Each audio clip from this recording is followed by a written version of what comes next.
Vamos lá.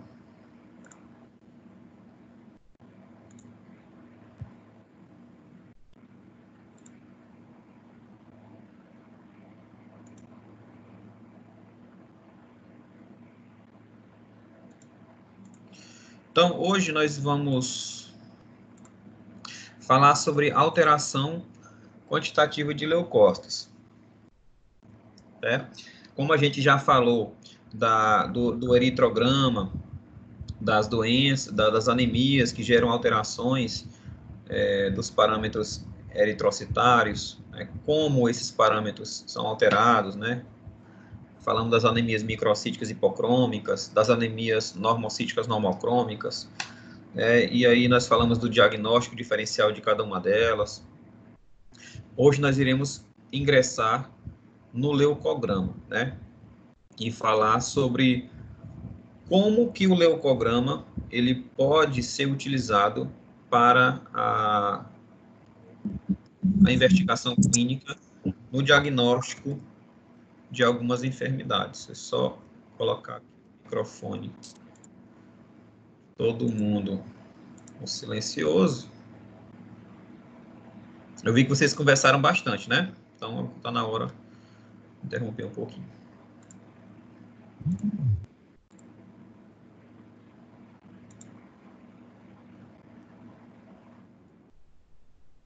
Vamos lá. Então, como a gente já falou, inclusive deu uma pincelada na aula sobre automação, né, nós falamos de algumas modificações de leucócitos que podem sugerir algumas enfermidades. Vamos relembrar alguns conceitos que já foram discutidos em aulas anteriores, inclusive em disciplinas anteriores, a qual eu tive o prazer de ministrar a vocês. Primeiro, os leucócitos, eles são classificados de duas formas, né? Quanto à presença de grânulos evidentes no citoplasma, esses leucócitos, eles são divididos em dois grupos. Os granulares, ou granulócitos, né? Ou linfócitos, ou leucócitos granulocíticos. Nesse grupo se enquadra o neutrófilo, o eosinófilo e o basófilo, cujo esses grânulos, eles apresentam características tintoriais diferentes, decorrente do seu pH granular. O neutrófilo, ele tem um pH neutro no seu grânulo e ele é tingido de cor de rosa. O eosinófilo, ele tem um pH básico nos seus grânulos e ele é tingido pela eosina, de tonalidade laranja. E o basófilo, ele tem grânulos ácidos e, por conta disso, eles são corados pelos azuros de metileno, os azuros de metileno, que tem uma tonalidade purpúrea, arroxeada.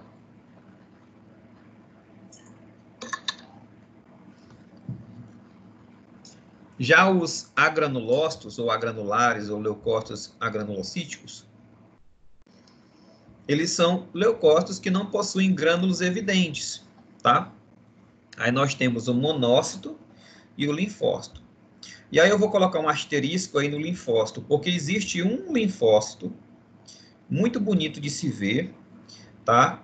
Que ele possui grânulos, né? É um linfócito que a gente chama de linfócito grande granular, ou large celular, né? Large granular.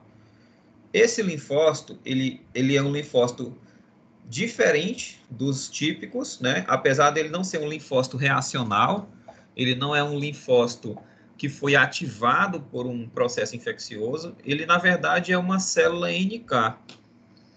E ele tem grânulos que vão ter no máximo 15 grânulos e grânulos avermelhados. Se eu só procurar bem aqui na internet uma fotografia, uma imagem desse linfócito.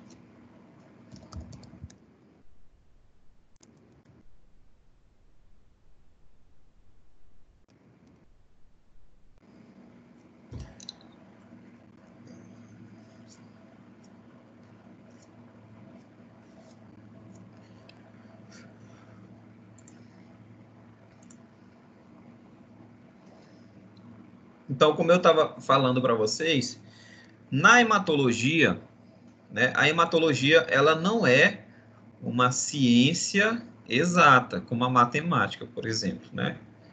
Ela tem as suas nuances. Então, na hematologia, nem tudo é 100%, né? Vou mostrar para vocês aqui um linfócito large granular. Deixa eu abrir aqui a imagem.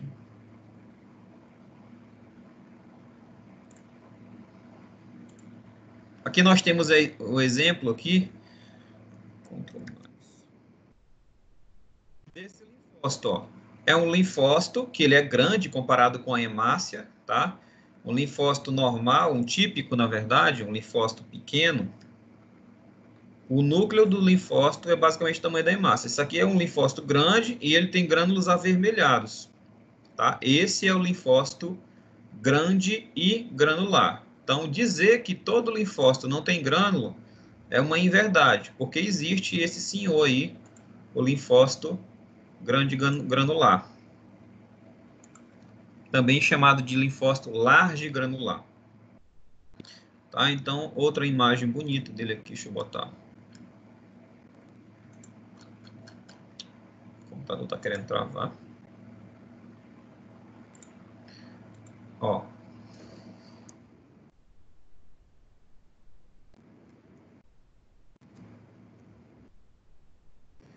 Esse é o linfócito large granular. Perceba que ele tem alguns grânulos aqui, ó, avermelhados. Tá? Por isso que eu abri esse parêntese aí para os linfócitos, tá?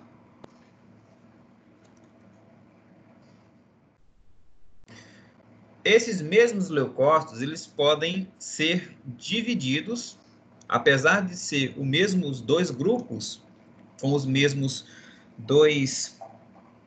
com os mesmos componentes, essa divisão, ela leva em consideração não a ausência e presença de grânulos, mas sim a segmentação do núcleo, né? Se a célula tem um núcleo único ou se esse núcleo foi segmentado e esses segmentos, então, unidos por pontes de cromatina. Então, nós temos aí os leucócitos que têm um núcleo segmentado de formato variado, e por isso eles têm essa denominação, são os leucócitos polimorfonucleares, né? Poli de vários, morfo de formato e nuclear de núcleo. Então, é um núcleo que tem um formato variado devido a essa segmentação, que podem ter de 2 até 5 segmentos normalmente, né? O neutrófilo tem de 2 a 5, o eosinófilo geralmente 2 ou 3 e o basófilo 2.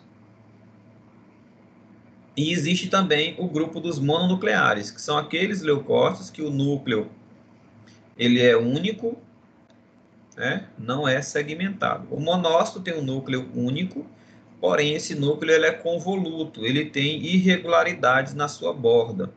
Ele não é um núcleo circular, ele é convoluto, ele pode se dobrar, ele pode ter algumas invaginações, mas não segmentação. Tá? E o linfócito, o núcleo bem grande comparado com com o tamanho total da célula, que a gente chama de alta relação núcleo-citoplasma, e esse núcleo bem circular. Então, no leucograma, a gente faz sempre uma análise quantitativa e qualitativa, né? Quantitativa, onde se olha a quantidade, né? Se essas células, o leucograma, o leucócito, as células brancas como um todo, elas estão acima do normal, do valor de referência, ou abaixo do valor de referência. E também se analisa a qualidade desses leucócitos, que é verificar se ele tem alguma alteração na sua morfologia, que pode também sugerir alguns quadros específicos de doenças, tá? Então, a análise quantitativa, que é a contagem das células brancas, elas podem ser feitas, a análise pode ser feita tanto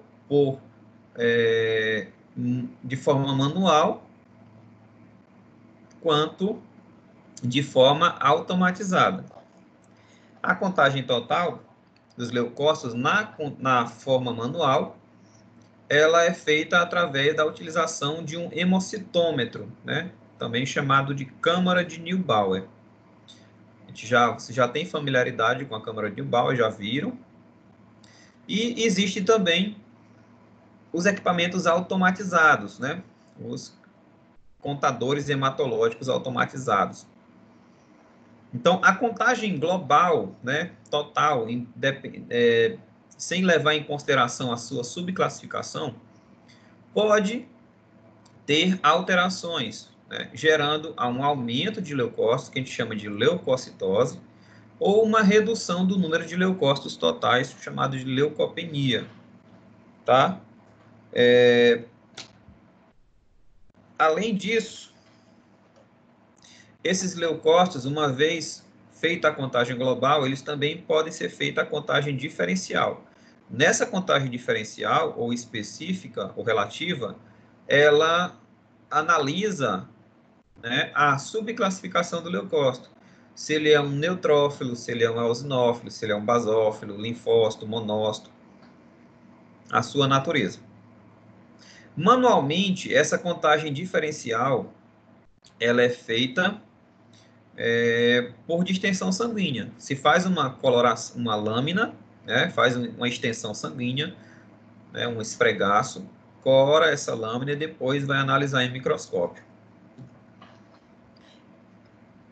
Essa análise no microscópio é feita uma contagem percentual. Se conta 100 células, né, de forma específica, né, quantos neutrófilos, quantos eosinófilos, quantos basófilos, e depois faz uma estimativa de acordo com o valor global, faz uma inferência estatística, levando-se em consideração o valor global obtido, ou pela câmara de Neubauer, ou pelo hemocitômetro. Então, o leucograma automatizado, né, para se ter um bom resultado, um resultado fidedigno, um resultado mais confiável possível, é necessário você tomar algumas precauções. Por exemplo, sempre analisar o gráfico de Levy-Janes, que é um gráfico que permite você ver a acurácia, a eficácia do resultado do equipamento. Saber se esse equipamento ele está tendo um resultado mais próximo possível do valor real. Para isso, para a construção do gráfico de Levy-Janes, se utilizam amostras padrão, onde se tem certeza do valor que ela tem. Existem vários padrões utilizados na hematologia, como sangues padronizados, solução padrão de hemoglobina e outras soluções padrões, para analisar se esse hemocitômetro, se esse aparelho hematológico, ele está produzindo resultados confiáveis. Lógico, para que esse aparelho também ele faça um trabalho confiável, é importante fazer as manutenções que o fabricante recomenda. Existem as manutenções diárias, né, onde o equipamento ele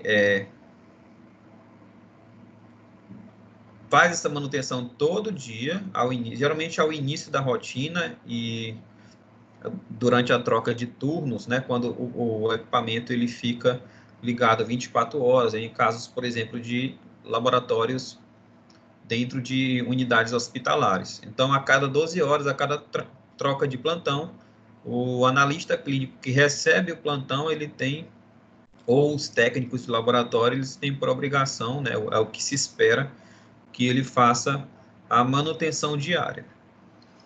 Além disso, existem as manutenções mensais e anuais, e também as manutenções preventivas, para evitar uma quebra do equipamento, como lubrificações, trocas de lâmpadas, né, limpeza das mangueiras, dos tubos, das lancetas para perfuração de tubo. Então, existe esse cuidado que a gente tem sempre que ter quando se trabalha em laboratório de análises clínicas, principalmente quando você é o responsável pelo setor, tá? E na hora da liberação do laudo, é sempre importante você verificar, né, esse hemograma, se na tela não apareceu nenhum flag. O flag é um sinal de alerta que mostra que existe uma alteração em determinado parâmetro. Às vezes, o flag é uma forma, né, do aparelho ele reduzir a sua limitação. Por exemplo, às vezes o aparelho ele não consegue diferenciar um blasto de um linfócito, e aí quando ele vê ele analisa uma célula que tem características semelhantes a blastos e a linfócito, ele conta como linfócito, mas ele dá um flag, ele coloca um asterisco lá no parâmetro do linfócito, mostrando que existem alguns linfócitos que podem não ser linfócitos. E o que eu preciso fazer quando eu olho um laudo, um hemograma com flag? Eu tenho por obrigação solicitar uma lâmina e analisar, corrigir, né, esse resultado no microscópio. Então, se a máquina me deu um flag, eu tenho a obrigação de pegar uma lâmina do paciente e analisar essa lâmina para ter certeza o que está acontecendo com o paciente para depois liberar esse hemograma. Esse hemograma ele aparece embaixo com a observação que ele foi revisado por fulano de tal e a sua inscrição no conselho de classe. Então, é extremamente importante, toda vez que você for liberar um hemograma, se ele for normal, tranquilo, não vai ter nenhum flag, os parâmetros vão todos estar dentro da normalidade. Agora, um hemograma alterado, é extremamente importante você ter certeza que aquele hemograma realmente está alterado e se essas alterações que a máquina diz realmente condizem com a realidade, ou se é uma alteração decorrente da sua limitação. Então, aqui nós temos o gráfico de Levy-James, né, que mostra, por exemplo, aqui uma linha que delimita o valor real e as leituras feitas pelo equipamento. Quanto mais disperso foi esse gráfico, mais incorreta as leituras feitas pelo aparelho. O ideal é que essas leituras fiquem cada vez mais próximas dessa linha média que corresponde ao valor real do padrão utilizado para analisar o parâmetro do hemograma, do aparelho. E existem também os sangues padrão. Aqui nós temos sangue da tampinha azul, que são sangues que tem... É um sangue padrão que tem um valor de referência normal. Então, nesse sangue, sabe-se qual é exatamente a contagem de hemácias, sabe-se exatamente o valor da hemoglobina, do hematócrito, do VCM, do HCM, CHCM. E quando se passa esse sangue no aparelho, o valor produzido pelo equipamento tem que estar próximo do valor real, né, que foi certificado pelo fabricante. E, ao mesmo tempo, você vai passar sangues com os valores aumentados. Então, não sei se é o da tampa vermelha, eu acho que é o da tampa vermelha, que tem os valores aumentados. Então, ele tem quantidade de hemácia aumentada, hemoglobina aumentada, hematócrito aumentado, VCM aumentado, tudo aumentado. Para saber se o equipamento ele acerta fazendo leituras normais, mas também leituras aumentadas. E o da tampa verde, um sangue padrão com leituras diminuídas. Contagem de hemácia diminuída, de hematócrito, VCM, HCM, CHCM, tudo reduzido. No leucograma manual, se faz a contagem global na câmara de Neubauer. Então, na câmara de Neubauer, se faz contagem de leucócito, de hemácia e plaqueta.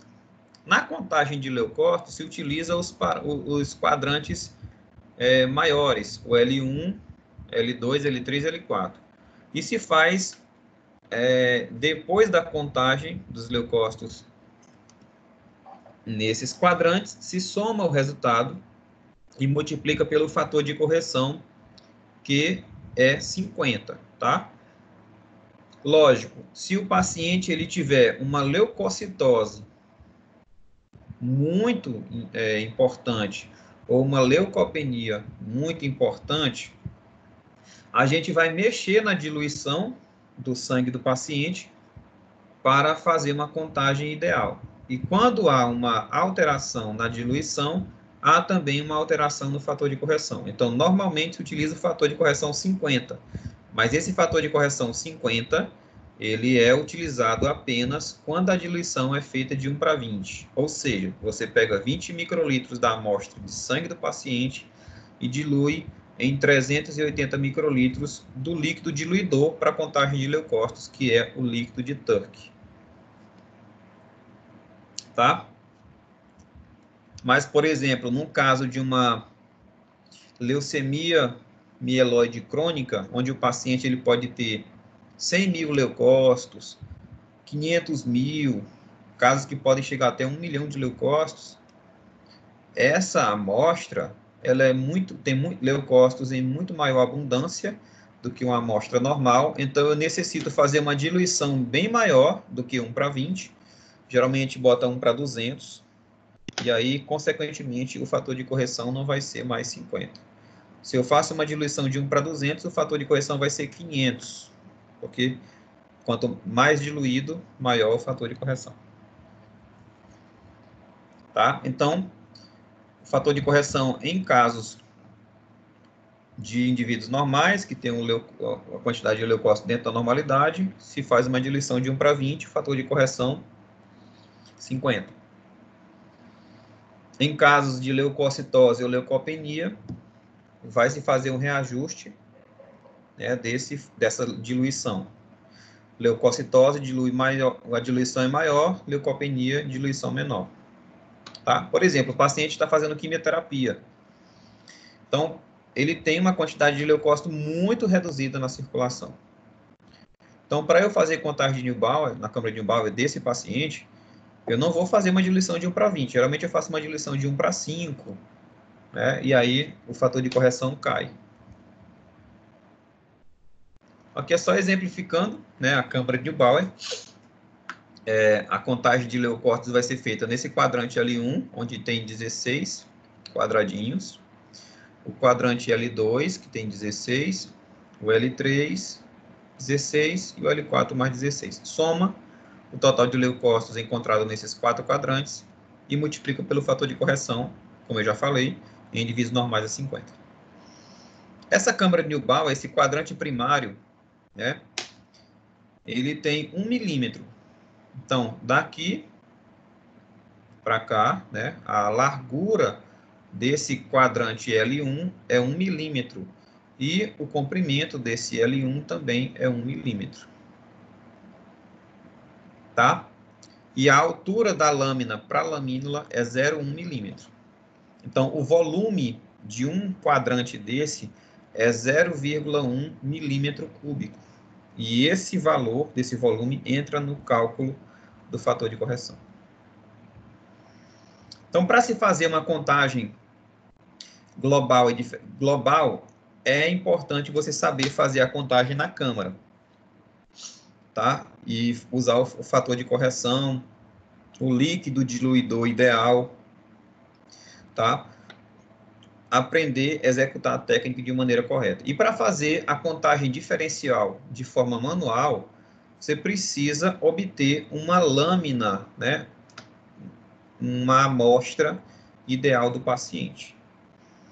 E como você consegue uma lâmina de boa qualidade para fazer uma contagem diferencial com pouquíssimas chances de erro?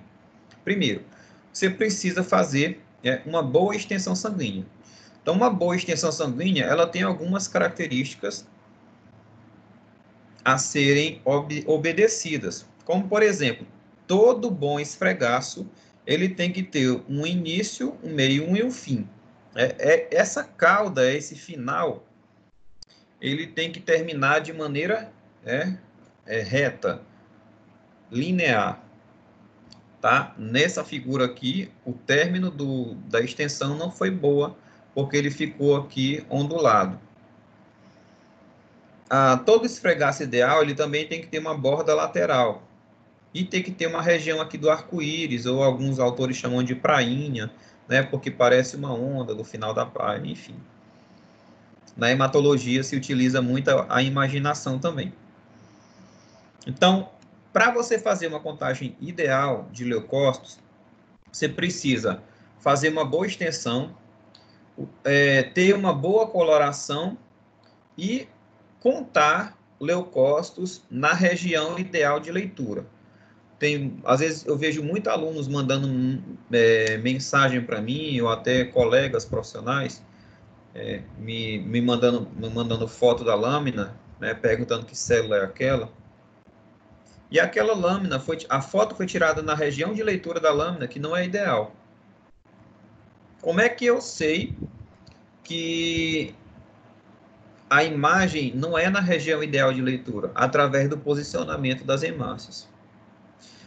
A região de leitura ideal, quando você olha no microscópio, as hemácias elas não podem estar empilhadas, não podem estar aglomeradas. Lógico, exceto em casos de inflamação, que eu vou ter ali a formação de hemácias empilhadas, que é o famoso rouleau. Mas não tem uma quantidade absurda de hemácias ao redor, elas são ali espaçadas, tá? Mas elas não podem estar espaçadas demais, porque se as hemácias estiverem espaçadas demais, indica que eu estou muito na borda do esfregaço, e ali o final do esfregaço, ele tem ali gera uma deformação nas células, porque o sangue já está quase se esgotando quando foi feito ali o esfregaço, e as células ficam esticadas, deformadas, e pode confundir a morfologia. Então, ó, quando eu olho numa região de leitura, é assim que as hemácias têm que estar posicionadas. Elas têm que estar próximas, raramente se tocando, tá? Mas elas não podem estar separadas demais e nem aglomeradas demais, tá? Para eu saber a região ideal de leitura, eu preciso analisar o posicionamento das hemácias.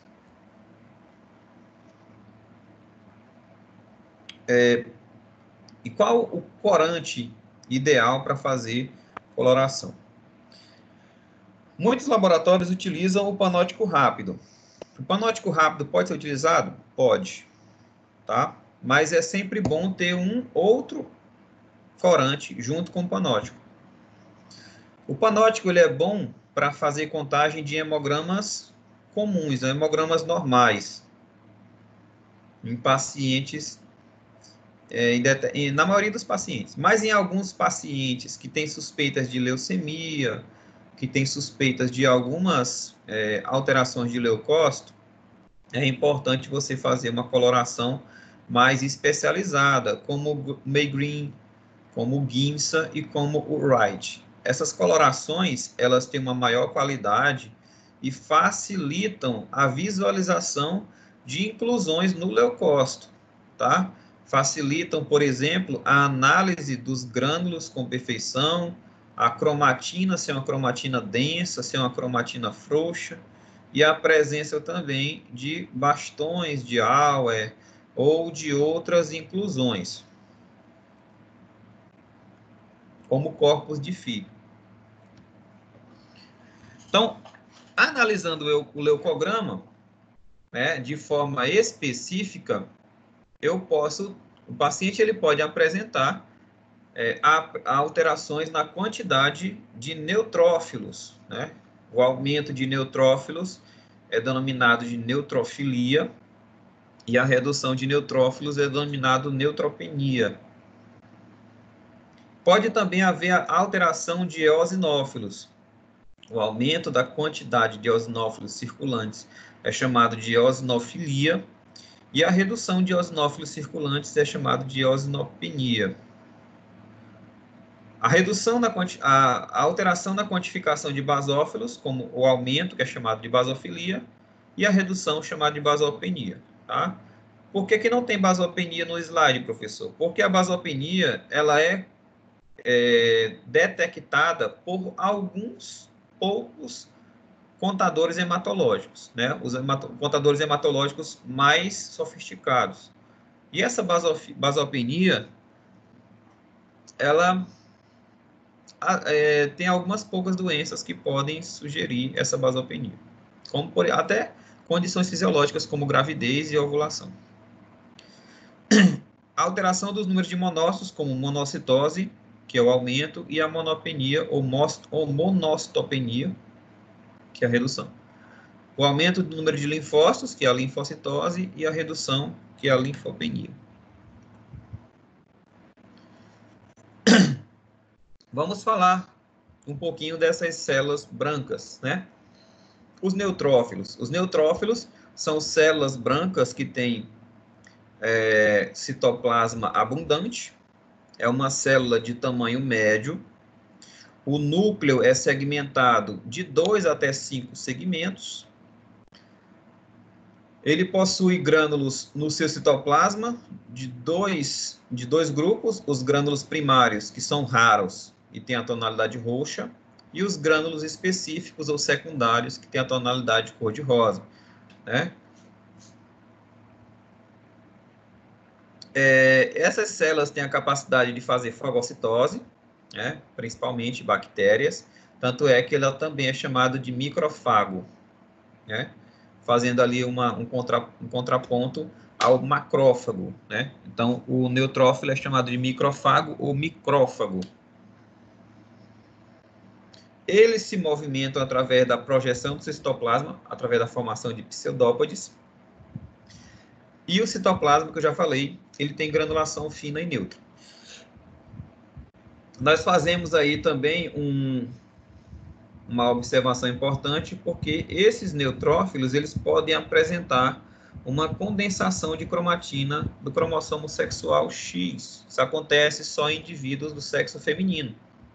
Na verdade, isso acontece em indivíduos que têm 2 cromossomos sexuais, X, tá? Onde um cromossomo sexual, X, lá no neutrófilo, ele vai ficar condensado, gerando um corpo, né, esférico chamado de corpúsculo de Barr. Então, é comum encontrar esse corpúsculo de Barr em mulheres, porém, ele pode também ser encontrado em indivíduos com síndrome de Klinefelter, ou síndrome da trissomia do cromossomo sexual XXY. Então, esse indivíduo, apesar de ser do sexo masculino, como ele tem um segundo cromossomo X, ele também pode apresentar condensação da cromatina sexual. Então, a dinâmica do neutrófilo, né? Os neutrófilos, eles são produzidos lá na medula óssea, que a gente chama de pool proliferativo, ou região de produção. Esses neutrófilos produzidos, eles vão para a circulação sanguínea, né? Onde eles vão sofrer um amadurecimento, né? Um envelhecimento. E lá nos vasos sanguíneos, eles podem ficar circulantes, né? Quando são os neutrófilos livres, ou eles podem ficar aderidos à parede do vaso, que é chamado de pool marginal. Então, metade dos neutrófilos do indivíduo ficam aderidos à parede do vaso e metade dos neutrófilos ficam ali circulando. Depois que esse neutrófilo ele fica ali por um determinado tempo, ele é recrutado pelos tecidos. Então, esse neutrófilo ele migra para o tecido e vai ou permanecer no tecido por um determinado tempo, ou ele vai ser utilizado para controlar uma infecção. Como a gente viu, inclusive, na disciplina anterior de fisiopatologia dos processos inflamatórios, o neutrófilo é o primeiro leucócito a chegar ao processo inflamatório. Quando o indivíduo ele tem um processo infeccioso, o que vai acontecer de início? Como que essa dinâmica do neutrófilo ela é alterada? Primeiro, o pool proliferativo ele não sofre alteração, ou seja, de início, logo após o início da infecção, a medula óssea não aumenta a produção de neutrófilo, tá? O que vai acontecer é o uso do estoque, aqueles neutrófilos que estão aderidos ao vaso sanguíneo. A gente chama de pool circulante, pool marginal. Então, o pool marginal e o pool circulante, eles vão se desprender dos vasos sanguíneos e vão migrar para o tecido. Então, esse número de leucócitos, de neutrófilos no pulmão marginal e no pulmão circulante vão aumentar e depois vão migrar para os tecidos que estão demandando da sua função. Agora, quando o indivíduo tem uma infecção prolongada, aí sim, a medula óssea vai responder, aumentando a produção lá no pulmão proliferativo, os vasos sanguíneos vão ficar com maior quantidade de neutrófilos, e aí isso é evidenciado no hemograma. Então, o paciente com inflamação, a resposta tardia à infecção, ele vai ter uma neutrofilia, tá, em decorrência desse estímulo, e os tecidos vão estar com grande demanda de neutrófilos, porque eles vão executar a sua função nos tecidos inflamados. Com relação ao número de neutrófilos, o indivíduo ele pode apresentar uma neutropenia. Essa neutropenia ela pode ser fisiológica, que é causada em condições normais, né? Ou uma neutropenia patológica. Então, o que é uma neutropenia? A neutropenia ela é caracterizada com diminuição absoluta dos neutrófilos. Então, toda vez que o hemograma do paciente apresentar menos de 1.500 neutrófilos em indivíduos com até 10 anos de idade, ou menos de 1.800 neutrófilos na contagem diferencial em indivíduos adultos brancos, e menos de 1.200 neutrófilos em negros, tá? Os negros tendem a ter menos neutrófilos que os brancos. Por quê?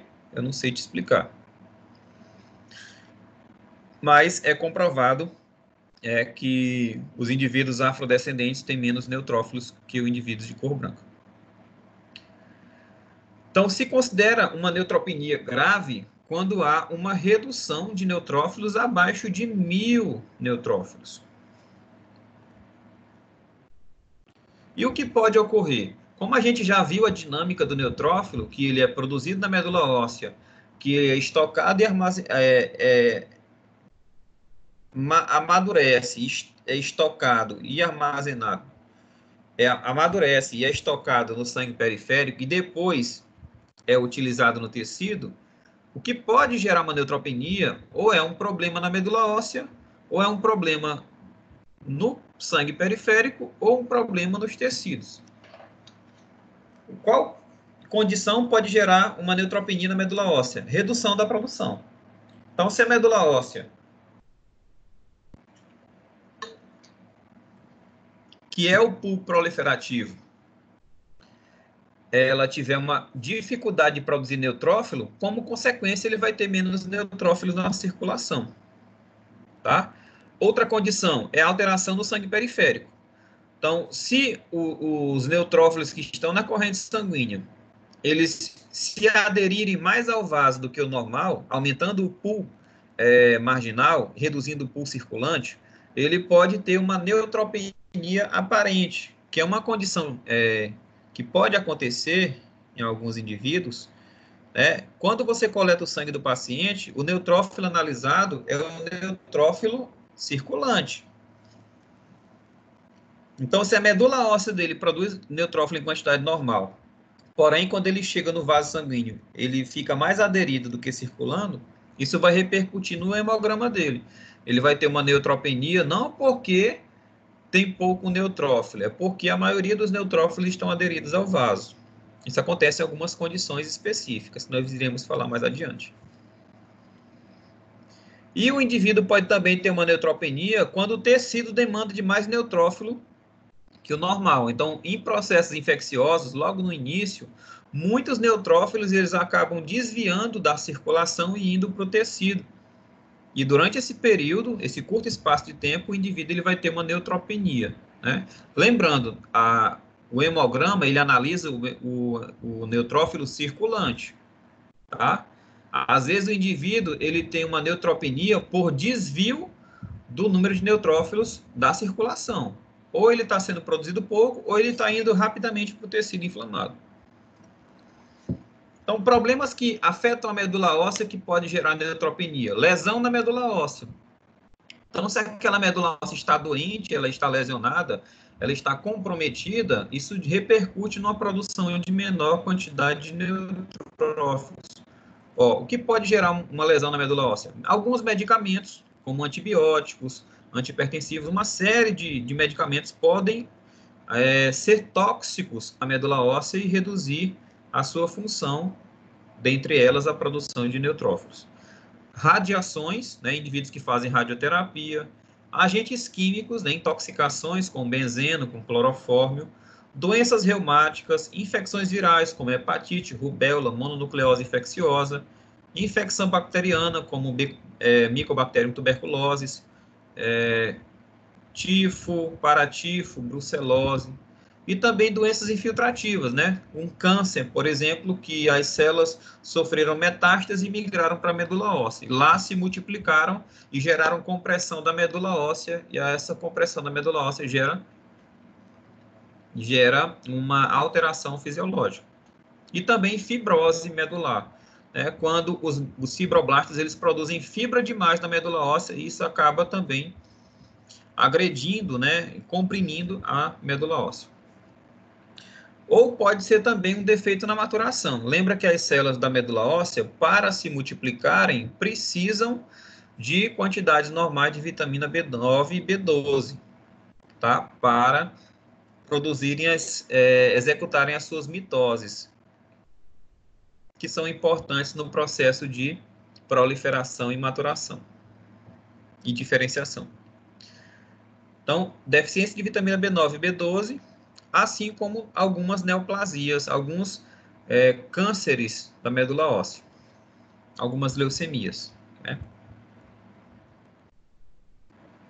Ou podem ser defeitos adquiridos, como a gente já falou, né?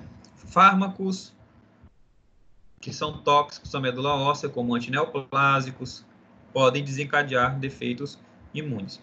Doenças da medula óssea, anemia aplástica e leucemias agudas, são exemplos. Síndrome mielodisplásica, leucemia linfocítica large granular, que é aquele linfócito que eu falei para vocês do large granular, que é o linfócito NK. Defeitos nutricionais e até o hiperesplenismo. No caso do hiperesplenismo, que é o aumento do tamanho do baço, o que vai acontecer? Vai reduzir o neutrófilo circulante. O baço, como ele é, eu já falei várias vezes, ele é um órgão hematopoético, porque ele pode produzir células sanguíneas. Ele é um órgão linfóide, porque ele participa do sistema imune. Ele armazena células de defesa, inclusive neutrófilos. E ele também é um órgão hematocaterético, porque ele promove a remoção de células velhas do sangue, tanto plaqueta, quanto leucócito, quanto hemácia. E quando o baço está em quantidade, um tamanho aumentado, ele vai armazenar mais células do sangue do que o normal. Então, mais neutrófilos do sangue vão ficar armazenados no baço, que a gente chama de sequestro esplênico. Então, esse sequestro esplênico pode promover uma neutropenia aparente no indivíduo. Indivíduos com sepse grave, né, porque se ele está com infecção, o neutrófilo ele vai ser utilizado para combater essa infecção e vai ser destruído mais rapidamente. Em casos de viroses, por que isso acontece? Porque a medula óssea ela vai estar comprometida mais na produção de linfócito. Então, para ela produzir mais linfócito, ela vai acabar reduzindo a produção de neutrófilos. E em casos mais raros, a neutropenia crônica idiopática, que é esse diagnóstico ele é um diagnóstico de exclusão. Quando você investiga todas as possibilidades que está causando uma neutropenia e você não chega a um consenso, você diagnostica o paciente com uma neutropenia crônica idiopática. Idiopática significa sem causa aparente. Você não conseguiu determinar o que está causando essa neutropenia.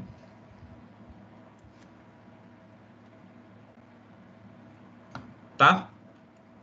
Defeitos congênitos. Existem algumas doenças genéticas que fazem o indivíduo ter uma neutropenia mais evidente. Como, por exemplo, a síndrome de Costman, que é uma mutação no gene ELANE, que é a elastase de neutrófilo. A elastase de neutrófilo é uma proteína que promove a adesão do neutrófilo. Então, essa mutação faz com que o neutrófilo ele fique mais aderido ao vaso do que circulante. Então, ele vai ter um aumento do pool de reserva, um pool marginal, e uma redução do pool circulante. Como eu falei para vocês, o neutrófilo do hemograma, ele é a quantificação do neutrófilo circulante. Se eu tenho mais neutrófilo aderido e menos circulante, eu vou ter uma neutropenia. Pode ser causado também por condições de hipoplasia da medula óssea, né, como a disgenesia reticular.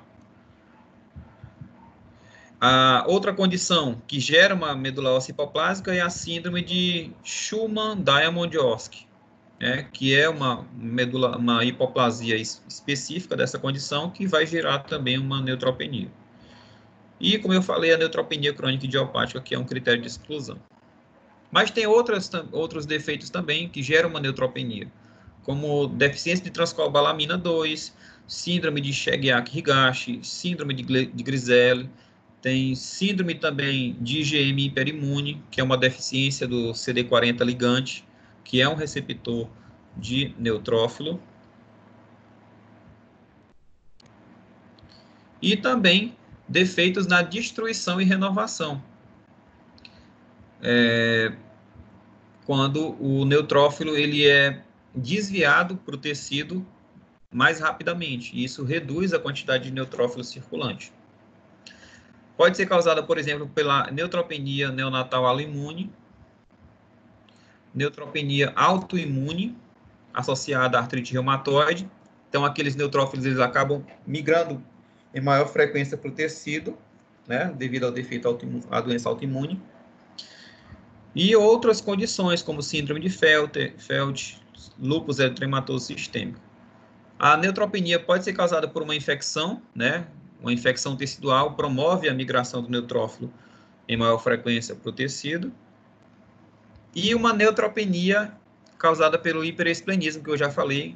O hiperesplenismo ele gera um sequestro esplênico. Geralmente, esse hiperesplenismo ele também gera um sequestro de hemácia, de plaqueta e de leucócitos. Então, o paciente ele pode ter no hemograma uma pancitopenia associada ao hiperesplenismo.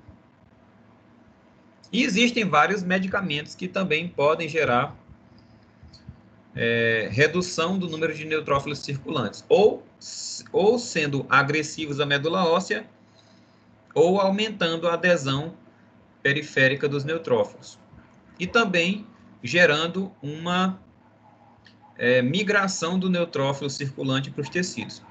Então, anticonvulsivantes, hormônios tireoidianos, antiarrítmicos, antihipertensivos e anticoagulantes podem promover uma neutropenia causada pelo uso desses medicamentos. Aí nós temos o Rivotril e a Varfarina como exemplos de medicamentos que podem gerar uma neutropenia.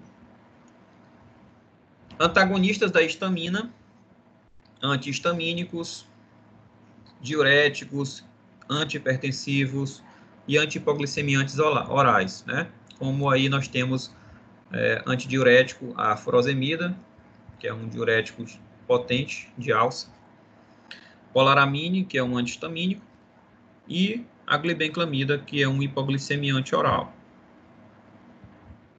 Outros medicamentos, o halopurinol, rituximab, levamisol, triclopridina e clorafenicol. Eu coloquei um asterisco em clorafenicol porque ele é um medicamento, um antibiótico, que ele é extremamente tóxico à medula óssea e ele gera pancitopenia. Então, ele não leva só a redução de neutrófilos, que é o leucócito mais abundante em adultos, mas ele também gera redução de plaquetas e hemácias.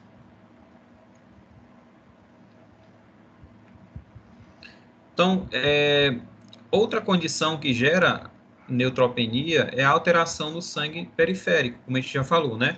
O neutrófilo está mais aderido ao vaso do que circulante, ou também causado pelo sequestro dos pulmões e do baço.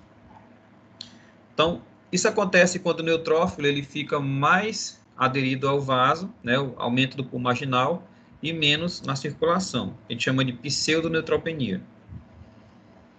Pode ser causado também pelo sequestro do baço e do pulmão, em indivíduos que têm infecções nesses órgãos ou aumento do baço, por exemplo, porque a infecção dos pulmões, por exemplo, gera liberação de substâncias quimiostáticas, que vão atrair mais neutrófilos para aquela região para combater a infecção. Ou indivíduos durante hemodiálise. Pode ser causada também por alterações nos vasos ou fora dos vasos, como os tecidos, decorrente de um aumento da utilização dos neutrófilos, como infecções graves e também choques anafiláticos. Ou então pela destruição rápida desses neutrófilos da circulação, que é mediada por anticorpos, como o lúpus eritematoso sistêmico, né, ou produção de neutrófilos, de anticorpos contra neutrófilos fetais produzidos pela mãe, e no caso de hiperesplenismo. Tá? Então, aqui nós temos uma sistemática de estudo, né, que é utilizada para o diagnóstico da neutropenia. Então, se o indivíduo ele tem uma neutropenia que foi diagnosticada lá pelo hemograma, mas ele, primeira coisa que a gente precisa verificar é se ele tem febre e infecção aguda. Se sim, provavelmente ele vai ter uma infecção em curso, então é necessário iniciar um tratamento com antibiótico e acompanhar esse paciente. Se ele tem neutropenia, mas ele não tem febre nem infecção, precisa saber se ele tem essa neutropenia há muito tempo. Se ele tem alguma outra vez ele foi diagnosticado com neutropenia. Se ele já tiver sido diagnosticado com neutropenia outra vez, provavelmente ele tem uma neutropenia familiar aguda, que pode estar associada a uma doença genética. Se não, a gente precisa saber o antecedente desse paciente, se ele está usando algum medicamento. Se sim, é importante acompanhar esse paciente até o final do tratamento, se não for um medicamento de uso contínuo. Se o paciente parou de tomar o medicamento e resolveu a neutropenia, provavelmente é uma neutropenia causada por medicamento ou por uma infecção ao qual estava associada ao uso do medicamento. Se ele parou de tomar o medicamento, mas não resolveu a neutropenia, é bom analisar a medula do paciente, porque pode ser um defeito na produção. Se o paciente não está usando nenhum medicamento, é bom analisar outras citopenias, inclusive o estudo da medula óssea. Quais são as outras citopenias que são causadas? Os baixos níveis de vitamina B9 e B12. Faz-se o doseamento do ácido fólico e vitamina B12. Se estiverem baixos, provavelmente é uma anemia, ele está com uma neutropenia associada à anemia megaloblástica. Geralmente, esses indivíduos que têm associação com anemia megaloblástica são visualizados muitos neutrófilos hipersegmentados no hemograma. Se os níveis de B9 e B12 estiverem normais, vai fazer um estudo da medula óssea por citometria de fluxo, que podem diagnosticar uma síndrome mielodisplásica, uma neutropenia idiopática ou, se ele tiver marcadores para leucemia de linfócito laje granular, pode ser a confirmação desse diagnóstico, tá? Com relação à neutrofilia, pessoal, a gente deixa para a próxima aula, a gente vai continuar a aula de hoje. No mais, tem alguma dúvida a respeito? Pessoal? Não, pessoal. Tranquilo? Tudo Não, pessoal, tudo certo? certo. Tá bom. Então, no mais, pessoal, eu desejo um bom dia para vocês. Amanhã é feriado, então muito cuidado, né? Evitem sair, evitem aglomerações, fiquem em casa se possível, tá, Marcos Paulo? Eu sei que tu tá indo aí só para o trabalho da tua mãe ajudar ela, mas muito cuidado aí nesse trânsito até chegar no serviço. O Herbert também fazendo caminhada aí sempre de máscara, viu, Herbert? Tá bom, pessoal. Certo? Vocês pensam que eu não acompanho o status de vocês? De vez em quando eu tô avisando. Por exemplo, Marcos Paulo. Só uma,